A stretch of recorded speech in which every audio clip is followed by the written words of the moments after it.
NEET 2026 end game में एक और जेम। तो आपके डाउट्स को मैं डिस्कस कर रहा हूँ। तो Munawar Sheikh, Sharma sir, I am struggling with oogenesis and spermatogenesis. So Munawar, आप ही के इस पर्टिकुलर मैसेज के बाद में मैंने थोड़ी देर पहले जो वीडियो डाला है जिसमें कंपैरिजन मल्टीपल स्टेटमेंट क्वेश्चंस हैं, डेलिबरेटली उसमें जो पहला क्वेश्चन है वो स्पर्मेटोजेनेसिस और oogenesis के कंपैरिजन पर ही डाला है। तो एक बार उसको देखिए, वहाँ से आपके बहुत सारे डाउट्स क्लियर हो जाएंगे। और मैं क्या करने वाला हूँ, क्योंकि बहुत से बच्चे मुझसे कहते हैं कि सर oogenesis में जो टर्म्स इस्तेमाल होती हैं, जो स्ट्रक्चरल जो पिक्यूलैरिटीज़ हैं, जो फीचर्स है, वो क्लियर नहीं है, हमें पता नहीं है वो है क्या, रट लेते हैं हम। एक बार थोड़ा सा डायग्राम से बता दीजिए कि कौन सी चीज़ दिखती कैसी है, तो हमें याद करने में आसानी हो जाएगी।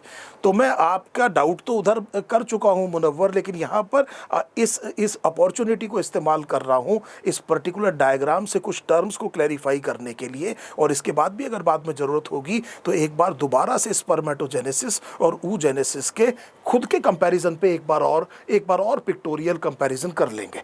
अब देखिए, सबसे पहले हम ये शुरू करते हैं कि जो प्रोसेस ऑफ oogenesis है that begins in foetal life, आपको पता है। और ये जो स्ट्रक्चर मैंने बनाया ये प्राइमरी oocyte है, और प्राइमरी oocyte बन गया फीटल लाइफ में। इसने शुरू किया मियोसिस 1, प्रोफेस 1 में डिप्लोटीन तक गया और वहां जाके अरेस्ट हो गया। हम कई बार कर चुके हैं इस अरेस्टेड सेल को डिक्टाएट, और इस स्टेज को डिक्टायोटीन कहते हैं, और आरएनए का ट्रांसक्रिप्शन यहाँ काफ़ी जोर शोर से चलता है। इसके बाद में इसके चारों तरफ फीटल लाइफ की ही बात हो रही है। कुछ ये फॉलिकल सेल्स है, so modified epithelium follicle cells, ये जो स्ट्रक्चर बना which is a combination of oocyte and some cells, इसको आप फॉलिकल कहेंगे। बिल्कुल शुरुआत में तो इसे प्राइमोर्डियल फॉलिकल कहेंगे, पर आप इसी को प्राइमरी फॉलिकल भी कह सकते हैं। तो हम यहाँ पर ये लिख लेते हैं कि ये जो है ये प्राइमरी फॉलिकल है। और हमने कहा कि इस प्राइमरी फॉलिकल में ये प्राइमरी oocyte है जिसने जो अरेस्टेड है डिप्लोटीन प्रोफेस 1 मियोसिस 1 पर। तो बर्थ के टाइम पर यह स्थिति होगी ओवरी में। अब ये जो फॉलिकल है इसकी डेवलपमेंट शुरू होगी मेंस्ट्रुअल साइकिल के दौरान, after the onset of puberty. अगर ये फॉलिकल बचा तो बहुत कम फॉलिकल ऐसे होंगे जो बहुत ज़्यादा डेवलप होंगे, ग्राफियन फॉलिकल की स्टेज तक पहुंचेंगे और रप्चर होकर के ओवम या oocyte को रिलीज करेंगे। एक बड़ी इंटरेस्टिंग फैक्ट आपको बताता हूं, ध्यान दीजिएगा। ये एक डायग्राम है, इस डायग्राम को थोड़ा ध्यान दीजिए। हमने कहा कि ये फॉलिकल जो डेवलपमेंट है वो 8 हफ्ते या 2 महीने ऑफ इंट्रा यूट्राइन लाइफ पर करीब करीब शुरू हो गया, और ये 5 महीने या 20 वीक्स तक आते आते इनका नंबर बहुत ज़्यादा हो गया। ये नंबर 70 लाख हो गया। लेकिन इसके बाद ये नंबर घटना शुरू होता है, एट्रीजिया होना शुरू होता है। इसे फॉलिकल एट्रीजिया कहते हैं, जो अब से लेकर के मीनोपॉज तक कंटिन्यूड रहेगा। कभी बहुत तेज रहेगा, देखिए कितना स्टीप है, और कभी ग्रेजुअल होगा। बर्थ के बाद भी होगा, ऑनसेट ऑफ प्यूबर्टी के बाद भी होगा। कई बार ये हाइपोथेसिस भी कहा जाता है कि ऑनसेट ऑफ प्यूबर्टी पे जितने फॉलिकल बचे हैं वो डिसाइड करते हैं मीनोपॉज की एज, और उसके बाद में ग्रेजुअली इनका नंबर कम होता चला जाएगा। तो फीमेल का अगर रिप्रोडक्टिव एज आप 35 साल का मान लें, पीरियड पूरा 35 साल का मान लें, करीब ऑनसेट ऑफ लेट अस से मेनार्के से मेनोपॉज तक 35 ईयर्स, और इन 35 ईयर्स में लेट अस से कि करीब हम ये कहते हैं कि करीब 400 मंथ्स हो गए, या करीब 450 साइकिल्स हुई, और हर एक साइकिल में एक ओवम रिलीज हुआ। तो just try to see the numbers. 35 years में हम करीब 400 से 450 ओवम की बात कर रहे हैं। अब मैं आपसे कोई एक एक्सरसाइज देता हूं कि आप सोचिए ये कि what is the semen volume, normal semen volume in each ejaculate, और उसमें पर ml स्पर्म काउंट कितना होता है, और इतना डिफरेंस क्यों है मेल और फीमेल के गैमेट्स के नंबर में। और फिर इसे एक्स्ट्रापोलेट कीजिए एंजियोस्पर्म्स पे, कितने पोलन बनते हैं। तो ये क्या एडेप्टेशन है, this is something very important, जो असर्शन रीजन आपसे पूछा जा सकता है। यहाँ जो भी आपके साथ कंसेप्ट कर रहे होंगे उससे कोई ना कोई नीट का क्वेश्चन जरूर अटैच होगा। इतनी बात आपको समझ में आ गई। अब मान लीजिए कि ये वाला फॉलिकल बच गया और एफएसएच ने सबसे पहले इसकी डेवलपमेंट करनी शुरू करी। वो फॉलिकल डोमिनेंट फॉलिकल बनेगा जिस पर सबसे ज़्यादा एफएसएच के रिसेप्टर होंगे। एफएसएच के साथ में एलएच आ गया और दोनों ने मिलकर इस फॉलिकल का डेवलपमेंट शुरू किया और अब ये फॉलिकल धीरे धीरे डेवलप होकर के सेकेंडरी फॉलिकल बन गया। सो ये सेकेंडरी फॉलिकल में अभी भी प्राइमरी oocyte है, लेकिन एक फ़र्क ये आया कि ये जो सेल्स थे जिन्हें हमने फॉलिकल सेल्स कहा, ये अब आपको मल्टी लेयर्ड दिखाई दे रहे हैं। So they are now seen in multiple layers. इस वाले सेल्स को एक बड़ा ही इंपॉर्टेंट नाम है, आप सबको पता है, इसे हम स्ट्रेटम ग्रेनुलोसम कहते हैं या इसको आप ग्रेनुलोसा सेल्स कहेंगे। सो आपको अब जो स्ट्रक्चर दिखाई दे रहा है ये सेकेंडरी फॉलिकल है और सेकेंडरी फॉलिकल में भी अभी प्राइमरी oocyte ही है, इसने अभी भी मियोसिस 1 को कंप्लीट नहीं किया है। ये जो फॉलिकल डेवलप हुआ है, याद रखिए पहला हार्मोन जिसने शुरू किया वो एफएसएच और उसके बाद में जिसने इसके साथ मदद करी वो एलएच है और ये आपके सामने एक स्ट्रक्चर आ गया। अब इसमें आप ये देखेंगे कि एक लेयर सिक्रीट हुई ग्लाइकोप्रोटीन की और वो सराउंड करेगी इस oocyte को और इस लेयर को हम कहेंगे ज़ोना पेलुसिडा। इस लेयर को हम कहेंगे ज़ोना पेलुसिडा। यहाँ से आपसे क्वेश्चन पूछा जा सकता है कि ये ज़ोना पेलुसिडा का फंक्शन क्या क्या है। सो पहली चीज़ तो ये याद रखिए ग्लाइकोप्रोटीन की लेयर है। दूसरी बात ये याद रखिए कि ये इसके ऊपर रिसेप्टर्स होते हैं। It has the receptors for human sperm. Docking होती है तो वो स्ट्रक्चर, वो जो लेयर है जिस पर जाके ह्यूमन स्पर्म की डॉकिंग होती है वो ज़ोना पेलुसिडा, उसके ऊपर रिसेप्टर्स हैं। नंबर 2, ये फर्टिलाइजेशन के टाइम पर प्रिवेंट करेगी पॉलीस्पर्मी और polyspermy is important for it will be fertilisation of a single ovum by more than one sperm and that will be a problem. उसको ये प्रिवेंट करेगी। It will also prevent what is called as the ectopic pregnancy. ये ectopic pregnancy को भी prevent करेगी। Ectopic pregnancy वो pregnancy है जो अपनी नॉर्मल जगह, जो कि यूट्रस है, उसकी जगह कहीं और इम्प्लांट हो गई है। सबसे कॉमन साइड फेलोपियन ट्यूब है। फेलोपियन ट्यूब में ज़ोना पेलुसिडा इंटैक्ट रह करके इस एक्टोपिक प्रेगनेंसी को प्रिवेंट करती है। इतनी बात समझ में आ गई। और इसी ज़ोना पेलुसिडा की वजह से जो स्पेशल माइटोटिक डिवीजन होता है उन्हें क्लीवेज डिवीजन कहा जाता है, जिसमें ओवरऑल स्ट्रक्चर की ग्रोथ नहीं होती। नंबर ऑफ सेल उसी कन्फाइंड स्पेस में बढ़ते जाएंगे, उन्हें ब्लास्टोमियर्स कहा जाएगा। सक्सेसिव जनरेशन्स में ब्लास्टोमियर का साइज छोटा होता जाएगा। साइज छोटा होता जाएगा तो न्यूक्लियर साइटोप्लाज्मिक रेशो इंक्रीज होता जाएगा, लेकिन ओवरऑल ग्रोथ नहीं होगी। एक चीज़ और मैं यहाँ पर बना देता हूँ just to complete the diagram, वो ये है कि ये जो सेल्स हैं ये एक लेमिना है। This is the lamina of the cells. ये मैंने लेमिना बनाया। इसके बाहर चारों तरफ आप देखेंगे कि कुछ आइलैंड्स ऑफ सेल्स आकर के डिपॉजिट हो गए हैं स्ट्रोमल टिश्यू से और इसे आप थीका सेल्स कहेंगे। इन वाले सेल्स को आपने थीका सेल्स कहना है। सो एक और शब्द जो आपने पढ़ा है वो आपको समझ में आ गया। अब ये पिक्टोरियल रिप्रेजेंटेशन आपको काफ़ी कुछ क्लियर करेगा। यहाँ पर जो टर्मिनोलॉजी में दिक्कत आती है वो बात अब आपको अच्छे से समझ में आ गई कि ये क्या है, थीका सेल्स है। अब अगली डेवलपमेंट समझिए हो क्या रहा है। यहाँ पर कुछ फ्लूइड इकट्ठी होनी शुरू हुई।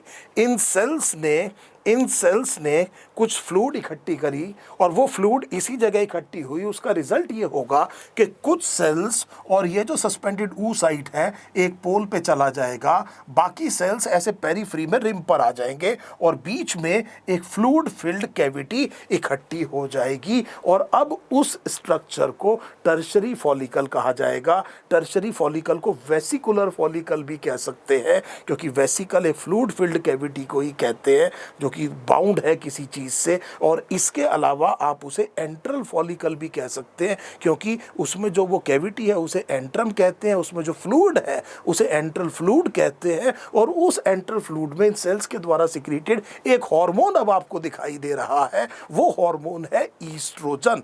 एफएसएच आ चुका था, एलएच आ चुका था, चौथे पांचवें दिन से ईस्ट्रोजन आना शुरू हुआ। और वो ईस्ट्रोजन, अगर आप ये 5-6 दिन समझ पा रहे हैं मेंस्ट्रुअल साइकिल के, तो यहाँ पर आप फॉलिकल की डेवलपमेंट तो ओवरी में देख रहे हैं, तो ओवरी के हिसाब से जैसे फॉलिकुलर फेज कह दीजिए। एंडोमेट्रियम में चेंज ये आएगा कि अब ईस्ट्रोजन की इन्फ्लुएंस में जो एंडोमेट्रियम है वो रीजनरेट होगा थ्रू प्रोलिफरेशन। अगर आप इस पूरे इवेंट्स को यूट्राइन इवेंट्स के हिसाब से डिस्क्राइब कर रहे हैं तो प्रोलिफरेटिव फेज कह दीजिए। सो चलिए इस डायग्राम को कंप्लीट करते हैं। हमने ये कहा कि अभी एक ये ऊ साइट आपको दिखाई दे रहा है, इस ऊ साइट में एक बड़ा इंपॉर्टेंट चेंज आएगा, वो अभी मैं अभी आपको बताता हूँ। लेकिन अभी फिलहाल ये समझिए कि ये एक ऊ साइट है, दिस इज द ऊ साइट, ये ऊ साइट है। और ये ऊ साइट अभी भी इसके चारों तरफ जोना पेलुसिडा है। So let us make the zona pellucida. और जो मैंने आपसे ये कहा था कि कुछ सेल्स अब इस स्ट्रक्चर को सस्पेंड करेंगे, and let us make the lamina first. तो सबसे पहले हम एक लेमिना बना लेते हैं। Late us make the lamina, and ये मैंने एक लेमिना बना दिया। और मैं जो है इस चीज़ को, डायग्राम को थोड़ा सा ऊपर लेके चला जाता हूँ so that we are able to get the space. ये मेरे सामने आ गया। अब मैं ये कह रहा हूँ कि इन जो ग्रुप ऑफ सेल्स में से कुछ सेल्स तो इसको अब सस्पेंड करेंगे। सो इस स्ट्रक्चर को ये वाले सेल्स अब सस्पेंड कर रहे हैं। इन सेल्स को अब हम कहेंगे क्यूमुलस ऊफोरस। ये अब सब मिरेक्युलसली अपना जो है नाम चेंज करेंगे, देखते जाइए। सो ये आपने क्या कहा कि ये वाले सेल जो मास है जो इस ऊ साइट को सस्पेंड कर रहा है, अभी बताता हूँ कि इस ऊ साइट में क्या चेंज आएगा। लेकिन पहले ये समझिए कि ये क्यूमुलस ऊफोरस है, और जो बाकी सेल्स हैं उनको अब आपने प्रॉपरली ग्रेनुलोसा सेल्स कहना शुरू कर दिया। सो ये ग्रेनुलोसा सेल्स आप पहले भी कह रहे थे, अब आपने ये डिफरेंशिएट करके इनको अलग से ग्रेनुलोसा सेल्स कहना शुरू किया। सो ये अब जो मैं बना रहा हूँ, ये रिम की तरह जो मैं अभी थोड़ी देर पहले बता रहा था, ये ग्रेनुलोसा सेल्स हैं। आप देख पा रहे हैं कि एक कैविटी बीच में इकट्ठी हो रही है। ये कैविटी बेटे वाटर फिल्ड होगी, फ्लूइड फिल्ड होगी, और उस फ्लूइड में हमने अभी देखा कि एक हार्मोन होगा, और उस हार्मोन का नाम है ईस्ट्रोजन। और ईस्ट्रोजन जो है वो फीमेल में सेकेंडरी सेक्सुअल कैरेक्टर्स के साथ में भी एसोसिएटेड है, स्ट्रक्चरल ग्रोथ के साथ में भी एसोसिएटेड है। So we are not find कि प्री ओव्यूलेटरी फेज में ईस्ट्रोजन के दो काम में से एक इंपॉर्टेंट काम ये है कि वो रीजनरेट करता है यूट्राइन एंडोमेट्रियम को थ्रू प्रोलिफरेशन। और हम यहाँ पर इसको लिखना चाह रहे हैं कि ये एंट्रम है, ये क्या है, एंट्रम है। और यहाँ पर हमने ये कहा कि ये क्या चीज़ है, ये फ्लूइड भरी हुई है, इस एंट्रम में ये फ्लूइड भरी हुई है। I hope this is now absolutely clear. अब देखिए इसके बाद में एक और हमने कहा कि दिस वाज द कलर। हमने कहा था कि कुछ ये सेल्स थे, इन सेल्स को हमने कहा ये थीका सेल्स है। तो इन थीका सेल्स के बाहर भी अब एक कवरिंग आ जाएगी। सो सबसे पहले let me make some theca cells very fast. और ये मैंने थीका सेल्स बना दिए। अब इनके चारों तरफ भी एक कवरिंग आ जाएगी, कनेक्टिव टिश्यू की कवरिंग होगी ये। सो ये कनेक्टिव टिश्यू की मैं कवरिंग बना दे रहा हूँ। तो क्योंकि अब ये भी डिफरेंशिएट दो पार्ट में हो गया है, तो ये जो अंदर वाले सेल्स हैं इनको अब आप थीका इंटरना कह सकते हैं, इनको आप थीका इंटरना कह सकते हैं। और बाहर जो ये लेयर आ गई है इसे ऑब्वियसली आप थीका एक्सटर्ना कह सकते हैं। ऐसा कुछ नाम हमने यहाँ पर नहीं रखा था क्योंकि एक्सटर्ना नाम की कोई चीज़ ही नहीं थी। ये बात हमें बहुत अच्छे से समझ में आ गई। ये जो टर्शरी फॉलिकल है इसकी करीब करीब शुरुआत में ही ये जो सेकेंडरी ऊसाइट है, जो सॉरी प्राइमरी ऊसाइट है जो अरेस्टेड था मियोसिस 1 प्रोफेस 1 पे, वो इस डिवीजन को कंप्लीट करेगा। Primary oocyte arrested at prophase 1 of meiosis 1 diplotin will now complete the meiosis 1 will result in 2 unequal cell, will release the first polar body जो बहुत छोटा सेल है, और जो majority of the cytoplasm retain करेगा वो बन जाएगा सेकेंडरी ऊसाइट। तो अब आप जो ऊसाइट देख रहे हैं वो सेकेंडरी ऊसाइट है। ये सेकेंडरी ऊसाइट शुरू करेगा मियोसिस 2 और मेटाफेज 2 पर जाकर के अरेस्ट हो जाएगा। और यही फॉलिकल जब और डेवलप होगा तो ह्यूमन ओवम को डिस्कवर करने वाले आरडी ग्राफ के सम्मान में उसे हम ग्राफियन फॉलिकल कहेंगे। तो मैच्योर फॉलिकल को ग्राफियन फॉलिकल कहा जाता है। जब वो रप्चर होता है, ईस्ट्रोजन और एलएच के बीच में एक ज़बरदस्त एक पॉजिटिव फीडबैक असर आएगा, उसके बारे में किसी और वीडियो में बात करेंगे, जिसकी वजह से ये रप्चर होगा और जो चीज़ रिलीज़ होती है at the time of ovulation, वो सेकेंडरी oocyte है। उस सेकेंडरी oocyte ने शुरू कर दिया है मियोसिस 2 और वो मेटाफेज 2 पर जाकर के अरेस्ट हो गया है। वो डिवीजन तब कंप्लीट होगी जब क्या होगा, फर्टिलाइजेशन होगा, when the sperm enters into the cytoplasm of the secondary oocyte, otherwise वो डिवीजन नहीं होगी। और जो ये स्ट्रक्चर रिलीज होगा, इस सेकेंडरी oocyte के चारों तरफ जोना पेलुसिडा भी होगी और उसके चारों तरफ क्यूमुलस oophorus के सेल्स भी होंगे। और मैंने आपसे कहा था कि मिरेक्युलसली अब ये फिर अपना नाम चेंज करेंगे और अब आप इन वाले सेल्स को डायग्राम देखिएगा एनसीईआरटी में कोरोना रेडिएटा कहना शुरू कर देंगे। उम्मीद है ये बहुत इंपॉर्टेंट कंसेप्ट्स आपको कुछ समझ में आए होंगे। तो चलिए एक बार फिनिश करने से पहले एक काम करते हैं। ये वो डायग्राम है, बहुत ही शानदार एक साइट है एम्ब्रियोलॉजी की, वेरी वेरी स्टैंडर्ड, और उसका ये डायग्राम है। मुझे एक बार लेबल करा दीजिए। 1 क्या है बताइए? तो 1 है secondary oocyte arrested at metaphase 2 of meiosis 2। 2 बताइए? जोना पेलुसिडा ग्लाइकोप्रोटीन की लेयर है। क्या क्या काम है? ये इसके ऊपर रिसेप्टर्स हैं स्पर्म के हेड के लिए, डॉकिंग प्रोवाइड करता है, स्पेसिफिसिटी आती है, ये प्रिवेंट करता है एक्टोपिक प्रेगनेंसी, ये प्रिवेंट करता है पॉलीस्पर्मी। और इसी की वजह से जब तक ये इंटैक्ट है तो एक स्पेशल माइटोटिक डिवीजन होते हैं अर्ली एम्ब्रायो में, जिसे आप क्लीवेज डिवीजन कहते हैं। 3 बताइए? ये ग्रेनुलोसा सेल्स है। 4 बताइए? ये अब थीका इंटरना है। 5 थीका एक्सटर्ना है।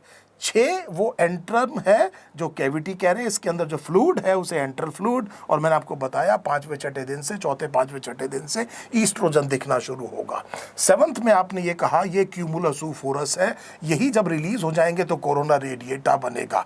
8th आपको पता है ये बेसल लेमिना है। उम्मीद है अब ये जो इतनी सारी टर्म्स मैंने आपसे डिस्कस की हैं, ये अब आपको क्लैरिटी आ जाएगी कि जब आप पढ़ते हैं तो किस चीज़ को क्या कहा जाता है।